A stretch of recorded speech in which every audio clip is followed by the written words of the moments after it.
स्वागत है दोस्तों आप सभी का अपने यूट्यूब चैनल में। दोस्तों आज का ये वीडियो दोस्तों जेकबोर्ड के दोस्तों क्लास 9 के दोस्तों सभी विद्यार्थी के लिए आज का ये वीडियो सबसे ज्यादा मोस्ट इंपोर्टेंट वीडियो होने वाला, ठीक है। आज की इस वीडियो में हम लोग क्या देखने वाले हैं, तो आज की इस वीडियो में हम लोग देखने वाले हैं जो 12 अप्रैल को दोस्तों, ठीक है, आप सभी का किस चीज का एग्जाम होने वाला है।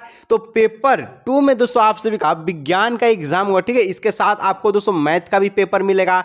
उसके लिए दोस्तों आज की इस वीडियो में हम लोग जो है झारखंड शैक्षिक अनुसंधान एवं परीक्षण परिषद रांची झारखंड के द्वारा दोस्तों, ठीक है, जो जारी किया गया है मॉडल प्रश्न पत्र साइंस का दोस्तों आज की इस वीडियो में हम लोग सोल्व करने वाले हैं, जो कि दोस्तों 2022-23 का, और समय दोस्तों आपको 1.5 घंटा दिया जाएगा। और पूर्णांक की बात करें तो दोस्तों ये आपका 40 नंबर का रहने वाला है। तो दोस्तों वीडियो को अंत तक देखिएगा। दोस्तों जिस प्रकार से क्लास 10 का दोस्तों इस चैनल पर तैयारी हुआ था और क्लास 10 के जितना भी विद्यार्थी है बोर्ड एग्जाम में तहलका मचा के आए हैं दोस्तों, इसी प्रकार से अब क्लास 9 का दोस्तों इस चैनल पर तैयारी होने वाला है। तो अभी भी तक जो चैनल को सब्सक्राइब नहीं किया और अपने दोस्तों के साथ शेयर नहीं किए हैं, तो चैनल को जल्द से शेयर कीजिएगा दोस्तों। और आप सभी का क्लास 9 का दोस्तों अब से, ठीक है, क्लास 9 का इस चैनल पर दोस्तों धाकर तैयारी होने वाला है, जिसके कारण दोस्तों आप बोर्ड एग्जाम में तबाही मचाने वाले हैं। तो चलिए दोस्तों आज का ये शानदार वीडियो को स्टार्ट करते हैं। दोस्तों वीडियो को अंत तक देखिएगा और वीडियो को लाइक, चैनल को सब्सक्राइब जरूर कीजिएगा, ठीक है। चलिए आज की इस वीडियो में हम लोग जो है विज्ञान का मॉडल प्रश्न पत्र को सोल्व करने वाले हैं, बहुत ही अंदाज में, ठीक है, बहुत ही सरल अंदाज में और सरल भाषा में, ठीक है। देखिए पहला प्रश्न कहता है कि निम्न में से किन राशियों का एसआई मात्रक समान होता है। तो दोस्तों यहां पर जो ऑप्शन से क्या बोलता है कि चाल और वेग, त्वरण और विस्थापन, बल और संवेग, और या इनमें से कोई नहीं। तो हम लोग जानते हैं, क्या जानते हैं, तो चाल का एसआई मात्रक मीटर पर सेकेंड होता है, वेग का भी एसआई मात्रक मीटर पर सेकेंड होता है। तो किसका एसआई मात्रक समान हुआ, तो चाल और वेग का हुआ, यानी ऑप्शन ए किसका राइट आंसर होगा, ए ऑप्शन इसका राइट आंसर होगा, ठीक है। चलिए 2 नंबर क्या कहता है कि निश्चित दिशा में, ठीक है, दिशा दोस्तों उसका निश्चित हो, और कहता कि वस्तु द्वारा तय की गई दूरी क्या कहलाता है। जब दोस्तों निश्चित दिशा की बात आए दोस्तों, ठीक है, तो इसका जो राइट आंसर होगा ये विस्थापन होगा, ठीक है, ऑप्शन सी इसका राइट आंसर होगा, ठीक है। और जो लाइक नहीं किया दोस्तों वीडियो को लाइक कर लीजिएगा दोस्तों। आप सभी का दोस्तों चैनल पर बहुत ही मोस्ट इंपोर्टेंट तैयारी होने वाला है, ठीक है। चलिए 3 नंबर कि वेग का एसआई मात्रक क्या होता है। तो दोस्तों वेग का जो एसआई मात्रक होता है हम लोग अभी देखें मीटर पर सेकेंड, देखिए यानी ऑप्शन सी इसका डी इसका राइट आंसर होगा, ठीक है। चलिए अब 4 नंबर दोस्तों प्रश्न कहता है कि स्वचालित वाहनों में एक यंत्र लगा हुआ एक यंत्र लगा होता है जो उसके द्वारा तय की दूरी को प्रदर्शित करता है। इसको क्या कहते हैं, इस यंत्र को क्या कहते हैं। जब भी दूरी की बात है दोस्तों और वाहन में यंत्र लगा हुआ है, तो यह दोस्तों दूरी प्रदर्शित करने का, दूरी जो नापता है, इसको दोस्तों हम लोग ओडोमीटर कहते हैं, ठीक है। और अगर स्पीड की बात है, जो स्पीड मापता है, इसको हम लोग स्पीडोमीटर कहते हैं। लेकिन दूरी बोला है तो क्या हो जाएगा, ऑप्शन ए इसका हो जाएगा ओडोमीटर, ठीक है। चलिए अब दोस्तों 5 नंबर क्या कहता है कि यदि पिंड का द्रव्यमान दोगुना कर दिया जाए और वेग, ठीक है, आधा हो जाए तो पिंड का रेखीय संवेग क्या होगा। तो ध्यान से सुनिएगा दोस्तों और समझिएगा, बहुत इंपॉर्टेंट प्रश्न है, इसको देख के जाए, ठीक है। और जानते हैं कि मॉडल पेपर से कितना प्रश्न आता है बोर्ड एग्जाम में, तो आपको पता ही होगा, ठीक है। एक सूत्र होता है दोस्तों P बराबर एम भी होता है, ठीक है, P बराबर एम भी होता है। तो यहाँ क्या कहता है, एम जो है दोस्तों यानी कि द्रव्यमान को अगर दुगुना कर दिया जाए, तो द्रव्यमान हम लोग दुगुना कर दिए। अब क्या कहता है, और वेग को आधा कर दिया जाए, यानी कि जो भी है इसको हम लोग आधा कर देंगे, ठीक है, तो आधा कर दिए। तो आप कहता है इसमें क्या फर्क पड़ने वाला है। तो दोस्तों हम लोग 2 से जानते हैं कि 2 करता है, और यहाँ पर जो निकला ये P बराबर एम भी निकला, यानी कि पहले भी जो सूत्र बना था P बराबर एम भी बना, और अभी भी जो सूत्र बना ये P बराबर एम भी बना। तो क्या इसमें कोई परिवर्तन हुआ, नहीं परिवर्तन हुआ, कि जैसे था वैसे ही था, वही रहेगा, ठीक है, ऑप्शन 20 का होगा, ठीक है। 6 नंबर कहता है यदि 2 वस्तुएं ए और बी के द्रव्यमान 206 केजी और 34 केजी हो, तो क्या बोलता है, क्या बोलता है कि ए का जो जड़त्व है बी के जड़त्व से अधिक होगा। तो हम लोग जानते हैं, क्या जानते हैं, तो जिसका ज्यादा द्रव्यमान होता है, जिसका ज्यादा केजी, जिसका भार ज्यादा होता है, उसका जड़त्व ज्यादा होता है, यानी कि 34 क्या है, ये बी है, ये आपका ए आपका 6 केजी है और बी आपका 34 केजी है। तो बी का जो जड़त्व होगा दोस्तों ये से क्या होगा, अधिक होगा, यानी कि बी का जड़त्व ए से अधिक होगा, और ऑप्शन बी होगा इसका राइट आंसर, ठीक है। अब 7 नंबर का जो प्रश्न कहता है कि न्यूटन के किस नियम को जड़त्व का नियम कहा जाता है, ठीक है। न्यूटन के दोस्तों किस नियम को जड़त्व का नियम कहा जाता है। तो न्यूटन गति का प्रथम नियम को ही हम लोग जड़त्व का नियम कहते हैं, और जड़त्व का नियम हमें यह प्रदर्शित करते यानी कि समझाता है कि अगर कोई भी वस्तु ठीक है। विरामावस्था में तो विरामावस्था में रहेगा, अगर कोई भी वस्तु गतिशील अवस्था में तो गतिशील अवस्था ही में रहना चाहेगा। तो ये जड़त्व का नियम फॉलो करता है, ठीक है। चलिए आपको समझाता है, ठीक है। चलिए अब 8 नंबर कि रॉकेट किसके सिद्धांत पर कार्य करता है, तो रॉकेट दोस्तों संवेग के संरक्षण के सिद्धांत पर कार्य करता है, ठीक है। अब 9 नंबर कि 60 केजी द्रव्यमान के किसी मनुष्य का भार चंद्रमा पर क्या होगा। एक चीज ध्यान रखिएगा, पृथ्वी पर नहीं बोला, पृथ्वी पर इसका आंसर अलग होगा और चंद्रमा पर अलग होगा। तो चलिए इसको बना के सोल्व करते हैं। तो क्या यहाँ पर आपको जो सबसे पहले तो इसका सूत्र क्या होता है, W बराबर mg होता है, ठीक है, mg। तो यहाँ पर दोस्तों जी का जो मान है, स्मॉल जी का मान क्या दिया है, 10 मीटर पर 10, ठीक है, मीटर पर सेकेंड स्क्वायर दे दिया गया। और हमको एम कितना है, तो 60 है, तो 60 लिख दिए। जी का मान 10 है तो 10 लिख दिए। गुना करते हैं 60 और 10 को तो 600 होता है, 600 हो गया। अब कहता है कि चंद्रमा पर, तो चंद्रमा पर हम लोग जानते हैं कि भार क्या होता है, 1/6 होता है, यानी कि 1/6 भाग में होता है। तो 1/6 कर दिए। अब इसको काटेगा तो 6 को 600 से काटेगा तो 100 बार में चला जाएगा। 100 क्या, 100 न्यूटन इसका राइट आंसर होगा। कहाँ दिख रहा है 100 न्यूटन, यानी कि ऑप्शन सी इसका राइट आंसर होगा, ठीक है। चलिए अब दोस्तों 10 नंबर कहता है यदि दो वस्तुओं के बीच की दूरी को आधा कर दिया जाए तो उनके बीच का जो गुरुत्वाकर्षण जो बल है तो ये किस प्रकार बढ़ेगा, बदलेगा, ठीक है। तो सबसे पहले सूत्र याद होना चाहिए, ठीक है। देखिए जो जब भी आप न्यूमेरिकल बनाए साइंस में या मैथ में, कोई भी अगर बनाते हैं चैप्टर से कोई भी प्रश्न बनाते हैं तो न्यूमेरिकल बनाए या मैथ सोल्व कर, उसके लिए क्या होना चाहिए, फॉर्मूला का ज्ञात होना चाहिए। तो फॉर्मूला याद है तो सब चीज ये होगा। तो सूत्र होता है दोस्तों m बराबर, ठीक है, यहाँ पर f बराबर क्या होता है, f बराबर जो सूत्र होता है कैपिटल G m1, ठीक है, m1 m2 और नीचे में दोस्तों होता है r का स्क्वायर, ठीक है। अब प्रश्न के अनुसार चलिएगा, क्या कहता है कि दो वस्तुओं के बीच की दूरी को आधा कर दिया जाए। वस्तु को जो बीच की दूरी है दोस्तों, यानी कि r को हम लोग आधा करेंगे तो ऊपर को ऊपर लिख देते हैं G m1 और m2 लिख देते हैं और r को आधा करते हैं तो क्या हो जाएगा, r/2 हो जाएगा, ठीक है। और r का वर्ग था तो इसका हम लोग वर्ग दे दिए, ठीक है। तो अब दोस्तों क्या होगा, तो यहाँ पर G m1 m2 का m2 लिखा देगा, ठीक है। r का स्क्वायर हो जाएगा दोस्तों, 2 का वर्ग कीजिएगा तो 4 हो जाएगा।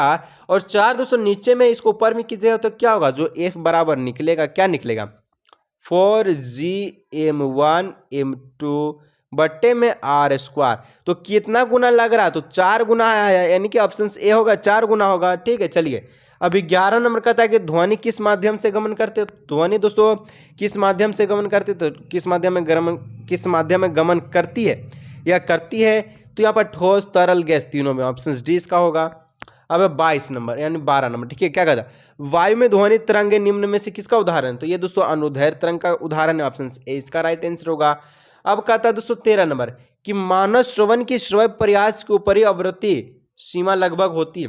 तो हम लोग जानते हैं जो मानव का जो श्रवण का प्रयास है दोस्तों, प्रास कितना होता है, 20 हर्ट्ज से लेके कितना होता है, 20,000 कितना होता है, 20,000 हर्ट्ज तक, ठीक है।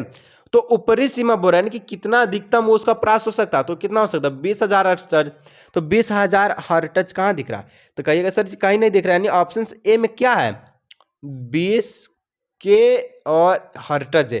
तो के को दोस्तों हम लोग 1000 कहते हैं, यानी कि ये हो गया आपका क्या हो गया, ये हो गया 20,000 हर्ट्ज, यानी ऑप्शन ए इसका राइट आंसर होगा, ठीक है। चलिए अब 14 नंबर कहता है दोस्तों कि दो विभिन्न पदार्थों के कणों का स्वतः मिलना क्या कराता है, तो यहाँ पर विसरण कहलाता है, ठीक है, ऑप्शन बी इसका राइट आंसर होगा।